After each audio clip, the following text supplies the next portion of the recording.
J'avais pris ça au cas où.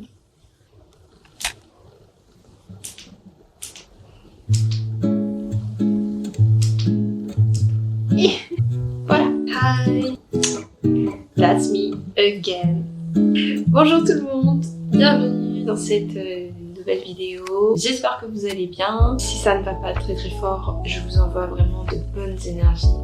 N'hésitez pas à envoyer des messages, on peut échanger. Bon, si vous allez bien, trop cool, enjoy, high five, high 10. Une nouvelle vidéo un peu spéciale aujourd'hui, parce que je pense que ça va être plus du blabla que du manuel. Pourquoi spécial? Aujourd'hui, nous sommes le 22 juillet. C'est une date anniversaire. Et oui, c'est une première. Le 22 juillet, jusqu'à présent, c'était rien pour moi. Les choses ont fait que c'est devenu une date d'anniversaire. Alors, on se demande, date d'anniversaire de quoi? Eh bien, ça fait 1 an que je suis officiellement auto-entrepreneur. Ça a l'air quand même énorme quand tu dis ça, genre t'es auto-entrepreneur. En soi, moi, ça m'a pas spécialement changé des choses. Enfin bref, la vidéo est là pour justement vous raconter comment je suis devenue auto-entrepreneur sans vraiment être prête finalement. Je sais pas du tout comment introduire la chose, mais voilà, c'est quelque chose que j'ai envie de partager parce que ça fait partie de ma vie maintenant. On va commencer par le début. My god, ça fait 1 an quoi que ça s'est passé. Pendant le premier confinement, donc c'était début mai, j'ai pris un crayon et un papier et que j'ai commencé à dessiner. Je faisais surtout des portraits, un peu des paysages. Ensuite, je me suis procuré une tablette. J'avais envie de tester aussi le digital, ça faisait un moment que j'y pensais et j'avais jamais sauté le pas. Et j'ai pas du tout regretté cet achat. Les premières choses que j'ai réalisées avec ma tablette, c'était des animations. Ceux qui me suivent sur Instagram, vous avez dû voir passer ces playlists que j'ai réalisées vraiment sur un coup de tête en mode challenge et j'ai vraiment beaucoup aimé faire ça, que j'en ai réalisé dans l'année 2024. J'avais pas trop d'expérience finalement au niveau dessin. J'étais vraiment sur du basique, je faisais mes petits dessins et je les faisais bouger. J'étais contente. Je n'avais pas encore réalisé de portfolio, j'avais même pas encore lancé mon Instagram by Anaï. Ouais, c'était vraiment un peu mes débuts quoi. Arrive juillet, j'étais sur un projet en juillet, c'était Friends, parce que j'étais tellement à fond dans Friends, best série ever. Je bossais du coup mon intro de Friends. Faut savoir que je suis plusieurs influenceuses qui sont vraiment inspirantes et pour le coup, il y en a une qui aujourd'hui est vraiment la référence peut-être je dirais en France. J'étais tombée sur elle début 2019 et j'avais suivi tous ses vlogs, donc certains se disent déjà on sait qui c'est, ne la connaissent peut-être pas, je ne sais pas. Voilà, je suivais donc Lena Situation. Vraiment beaucoup de respect pour cette influenceuse. Elle fait partie des personnes qui m'ont apporté un déclic sur visualiser mon futur et tout ça.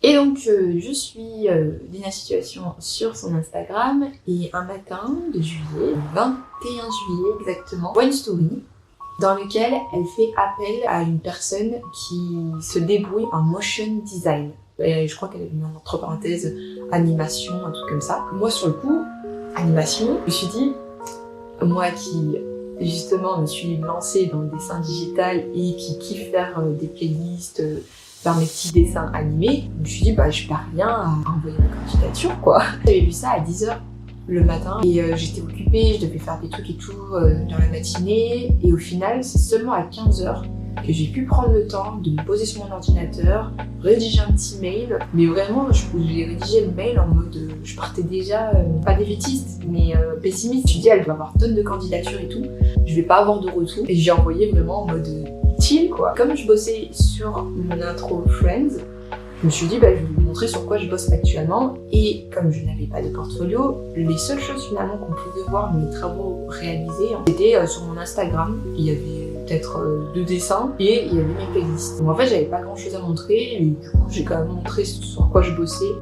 Grande surprise, vraiment j'étais hyper étonnée. Je reçois quand même un mail de retour 2 heures après mon mail, je crois que c'était vers 17h, avec tout un mail de son assistant qui me dit que du coup elles ont beaucoup aimé mon style, mon univers. Et voilà, elles me disent en gros le projet qu'elle avait et tout en rapport avec son intro de vlog d'août et qu'il fallait réaliser en 2 semaines. J'étais hyper contente déjà d'avoir un retour, je trouvais ça énorme. Bah, je réponds aux mails en mode vraiment ouverte, bien sûr. Je suis partante pour ce projet, j'ai le temps, hyper contente. Le soir, j'étais tellement excitée, je pensais à des idées. Avant de dormir, j'étais en train de me dire ouais, j'imagine bien ça et tout. Je me rappelle, j'étais tellement excitée par ce mail positif, entre guillemets, ce premier retour.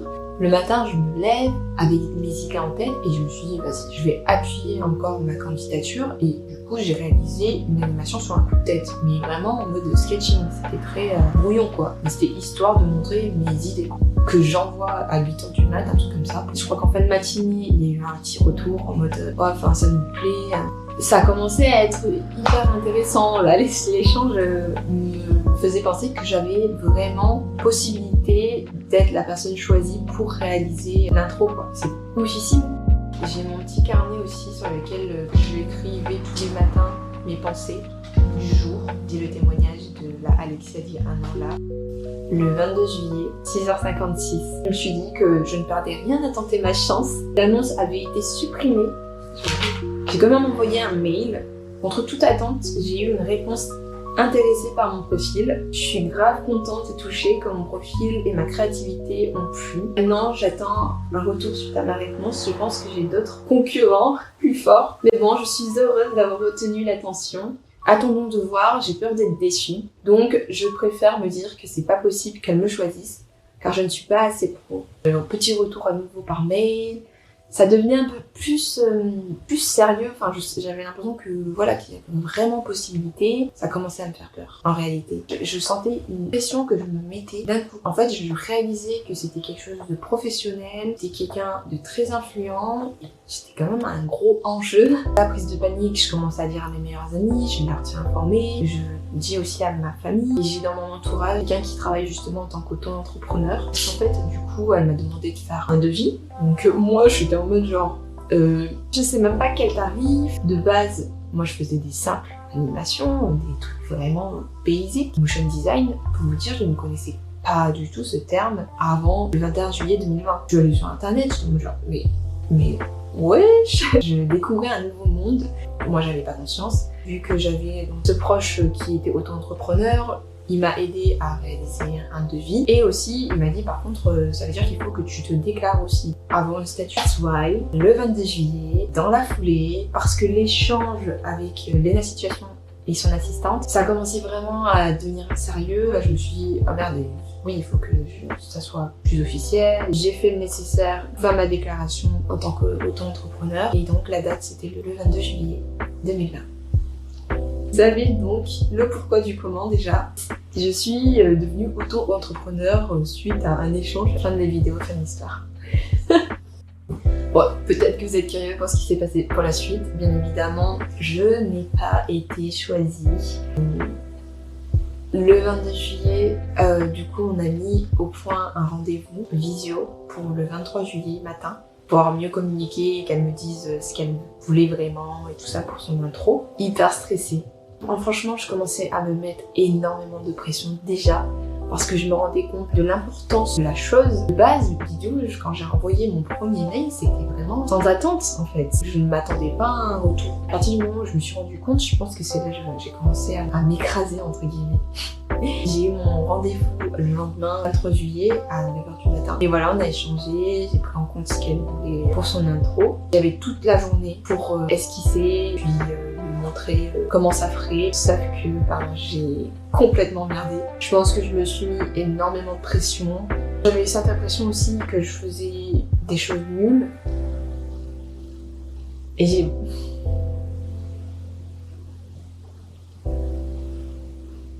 je m'attendais pas à ça.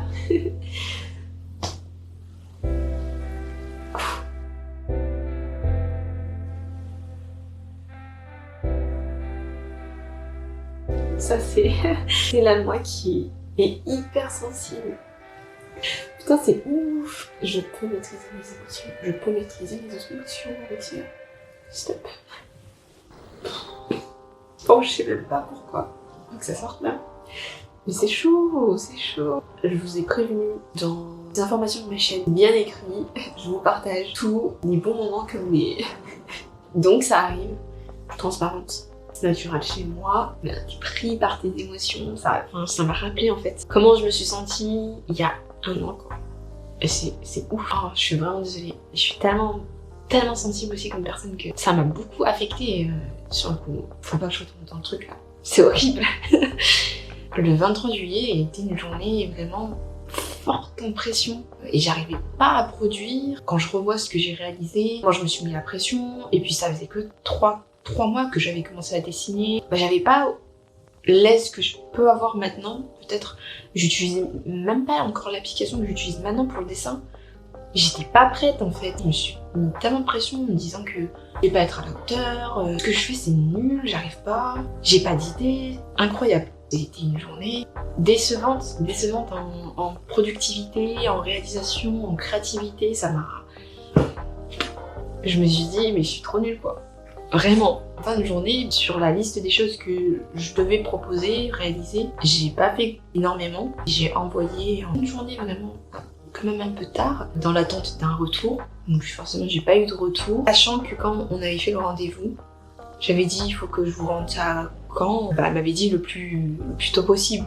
Forcément dans la logique c'est le jour même. J'ai eu du mal à créer et à réaliser toute la liste que du coup j'ai envoyé d'autres choses le lendemain matin, mais bon, j'avais réalisé que des dessins, c'était même pas une version animée. Je sais pas qu'est-ce qui m'a pris, qu'est-ce que j'ai foutu. C'est ouf. Quelques heures après les derniers dessins que j'avais réalisés, le verdict tombe, je reçois le mail qui me remercie en tout cas d'avoir pris du temps pour réaliser ça. C'était bien exécuté, mais que ça ne répondait pas à ce qu'elle cherchait exactement. Donc voilà. En fait, ça m'a donné une claque. Ça m'a donné une claque. Je me suis rendu compte que j'étais pas encore du tout prête. J'avais pas les compétences, clairement. Et même aujourd'hui encore, je pense pas être prête parce qu'il y a plein de choses que je sais pas encore faire. Très déçue le 23, sauf que j'ai essayé de positiviser la chose en me disant voilà, ça m'a permis de me rendre compte de certaines choses. Il faut ressortir grandi. C'est certes un échec, mais ça apprend. Un échec, il faut le prendre comme une leçon. Sauf que voilà, il y a eu l'après-coup. Le 23-24, j'étais pas du tout bien parce que je me suis rendu compte encore plus de l'opportunité qui se présentait à moi et que j'ai pas réussi à saisir. Comme vous avez pu le voir tout à l'heure, les larmes m'ont coulé et c'est normal. C'est normal quand on se rend compte. C'était une occasion de ouf. Je pense qu'il y a eu beaucoup de personnes qui ont été contactées, beaucoup d'autres candidats, donc allez s'y attendre. J'étais forcément peinée de me dire que j'ai échoué. Quand tu vois du coup le résultat final de sa nouvelle intro, le travail de la personne qui a été choisie, tu te dis ah ouais. J'étais pas prête. Je savais que j'allais me lancer en tant qu'auto-entrepreneur puisque mon objectif ne change pas. J'aimerais vraiment créer mon shop officiel. Et c'est vrai que cette opportunité a précipité en fait la déclaration de mon statut officiel. J'en retiens quand même une très bonne expérience, une occasion de s'y fou parce que c'est pas tout le monde qui se fait, je pense, contacter, je sais pas, au bout de 3 mois, sans portfolio. Franchement, c'est ouf. Il y a eu de l'intérêt pour le peu que j'avais réalisé. Je pense pas qu'elle passera par ici un jour. Non, merci beaucoup de m'avoir offert cette opportunité, en tout cas de m'avoir recontactée. Voilà. Merci beaucoup Léna et Cindy. Je suis contente quand même de m'être lancée, d'avoir ce statut pour justement proposer mes services. J'ai eu quelques clients, j'ai dans mon entourage aussi, on fait appel à moi. Concernant mon plus gros projet de boutique, c'est toujours en cours. Je ne lâche pas l'affaire. Je pensais juste que j'arriverais à réaliser les choses assez rapidement, mais en fait, c'est beaucoup de travail que de monter sa propre boutique. On me contacte à droite à gauche. Du coup, mon projet personnel de boutique est souvent mis de côté. C'est pour ça que c'est retardé et que ça ne sort toujours pas. Mais vraiment, restez à mes côtés pour voir la suite. Mon souhait se réalisera un jour. Je suis vraiment reconnaissante d'avoir eu ce retour, cet échange, ça m'a beaucoup appris et j'ai hâte de vraiment continuer à évoluer, m'améliorer et avoir de nouvelles opportunités encore. Une vidéo spéciale, vraiment en mode posé, tranquille, je parle. C'est pas intéressant au niveau dessin, hélas, mais c'est quelque chose que en tant qu'artiste et dans les débuts comme ça, aussi que j'ai envie de partager sur ma chaîne, c'est mes ressentis, ce que je vis, comment j'apprends et tout ça. Donc voilà. Bon, j'espère que cette vidéo vous a plu, qui était un peu différente pas de mouvement, juste moi qui parle. Donc, merci d'avoir regardé la vidéo. Restez connectés pour la suite. J'essaye de garder le fil des vidéos. Vraiment envie de partager plein de choses. Je tiens aussi également à remercier votre soutien. Toutes les personnes qui regardent mes vidéos, qui me soutiennent sur Instagram, qui prennent le temps de m'envoyer un message pour me dire de continuer, les personnes qui me laissent des commentaires sur mes posts, que ce soit sur Instagram ou sur mes vidéos YouTube. Vraiment, je vous remercie du plus profond de mon cœur parce que c'est hyper précieux. Ça me réchauffe le cœur et ma voix, on dirait, elle tremble. Mais c'est parce que ça me touche beaucoup et que j'ai tendance, et ça se voit sur moi, j'ai tendance à avoir un regard difficile sur mes dessins, sur tout ce que je réalise. Je suis rarement satisfaite, ou en tout cas quand je suis satisfaite, à chaque fois je me dis que j'aurais pu faire mieux.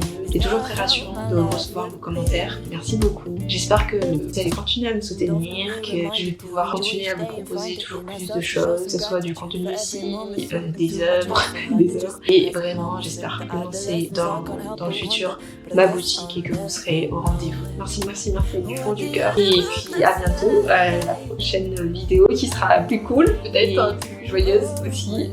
Vraiment désolée pour cette phase. Mais voilà, c'était cool de partager ça. À bientôt les choups. Portez-vous bien. Beaucoup de love et stay peachy. Bye. Je parle vraiment trop. Dis-moi si je parle trop.